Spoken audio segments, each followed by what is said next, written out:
सबसे पहले तो मैं ये अपने तरफ से ये कहना चाहूंगी कि जो बच्ची के साथ घटना हुई है, उसके साथ जो दरिंदगी हुई है, जो भी मुजरिम उसमें शामिल है, एक है या एक से ज्यादा है, उनको जल्द से जल्द पकड़ा जाए और उनको जल्द से जल्द उनको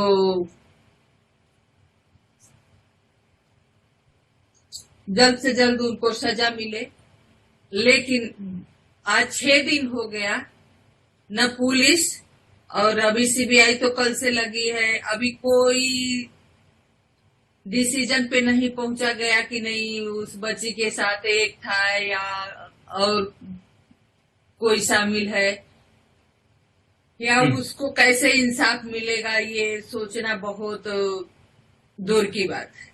जो भी हालात वहां पैदा हुए हैं कि डॉक्टर्स आवाज उठा रहे हैं कि नहीं, हमको सपोर्ट चाहिए, हमको सुरक्षा चाहिए, उस बच्ची को इंसाफ चाहिए, क्योंकि जिस तरह से हॉस्पिटल के अंदर उस बच्ची के साथ घटना हुई है, ये बहुत सोचने का विषय है। बहुत अफसोसजनक है कि हॉस्पिटल के अंदर जहां बच्ची ड्यूटी कर रही है, मरीजों के साथ काम कर रही है, मरीजों की सेवा कर रही है, उनका इलाज कर रही है, और वहीं पे उसके साथ इतना घिनौना अपराध हो रहा है। तो अगर कहते हैं कि डॉक्टर भगवान होते हैं, अगर हॉस्पिटल के अंदर खुद जहां वो ड्यूटी पे है और वहां वो सुरक्षित नहीं है, तो आप आम महिलाएं और बच्ची के लिए क्या सोच सकते हैं। लेकिन सबसे दुर्भाग्यजनक ये है कि जो वहां पे हालात पैदा हुई है, सरकारें एक दूसरे पे थोप रही हैं, प्रदर्शन कर रही हैं, बजाय कि वो उस केस पे काम करे, महिला सुरक्षा पे बात करें, अपने कानून में जो भी कमियां हैं उसको पूरा करें।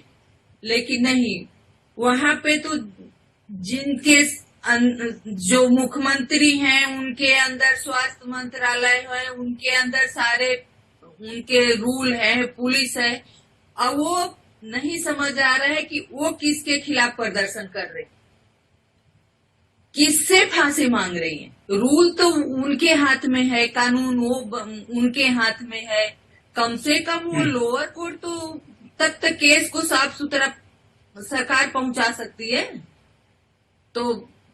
चिंताजनक है कि जो भी वहां डॉक्टर्स आवाज उठा रहे हैं उस बच्ची के लिए, अपने सेफ्टी के लिए, उनको दबाया जा रहा है। उनको दबाने के लिए, उनको डराने के लिए हॉस्पिटल के अंदर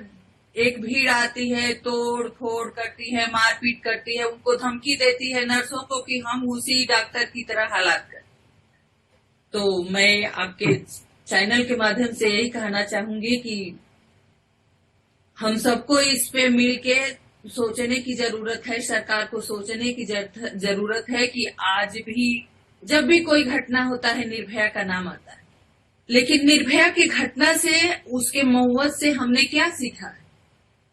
हमारे सिस्टम में क्या बदलाव आया, हमारे कानून में जो भी बदलाव उस पे काम का क्या हुआ। आज भी हम 2012 में ही खड़े हैं। तो हम यही चाहते हैं कि जो भी हमारे देश के डॉक्टर्स बाहर रोड पे हैं, उनको इंसाफ मिले, उस बच्ची को इंसाफ मिले, उस माँ बाप को इंसाफ मिले, क्योंकि ये घिनौना जो अपराध हुआ है, जो उनके माँ बाप के बयान आ रहे हैं, टीवी पे देख रहे हैं कि पोस्टमार्टम रिपोर्ट कुछ और कह रही है, जिस तरह से बच्ची के साथ बर्बरता हुई है, तो कहीं ना कहीं लग रहा है कि हम लोगों के नजरे से कुछ छिपा हुआ है, वो बाहर आना चाहिए। क्योंकि जिस तरह से वो बात कर रहे हैं, पोस्टमार्टम रिपोर्ट सामने आ रही है, तो उस तरह से तो लग रहा है कि बच्ची के साथ कुछ और ही हुआ, उसमें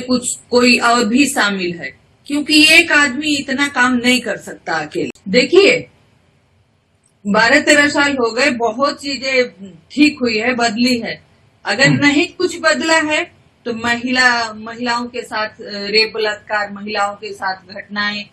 क्योंकि हमें नहीं लगता है कि महिला सुरक्षा के लिए महिला के साथ जो घटनाएं हो गई है उनके इंसाफ के लिए कुछ काम हुआ है। कानून जरूर बनाए गए हैं, फास्ट ट्रैक कोर्ट जरूर बनाए गए हैं, लेकिन उस पर काम नहीं हुआ। 2020 में निर्भया के मुजरिमों को सजा हुई थी, उसके पहले भी उसके बाद भी इतने सारे केस हुए हैं। बच्चियों को 35 टुकड़ों में काट दिया गया, बच्चियों को घसीट दिया गया। किसको इंसाफ? घटनाएं रोज हो रही हैं। हम सोच रहे हैं कि हमारा समाज सुधर जाएगा, हमारा समाज का सोच बदल जाएगी। अगर आप मुजरिमों को सजा नहीं देंगे, जेल में बैठा के उनका पालन पोषण करेंगे, उनकी मांगे पूरी करेंगे, तो महिलाएं सुरक्षित कैसे होंगी? तो जब तक मुजरिमों को सजा नहीं मिलेगी, जब तक फास्ट ट्रैक कोर्ट में काम नहीं होगा, जब तक जो भी कानून बने हैं उस पे काम नहीं होगा, मुजरिमों को सजा नहीं होगी, तब तक हमें नहीं लगता है कि समाज की सोच बदलेगी और महिलाएं सुरक्षित हो।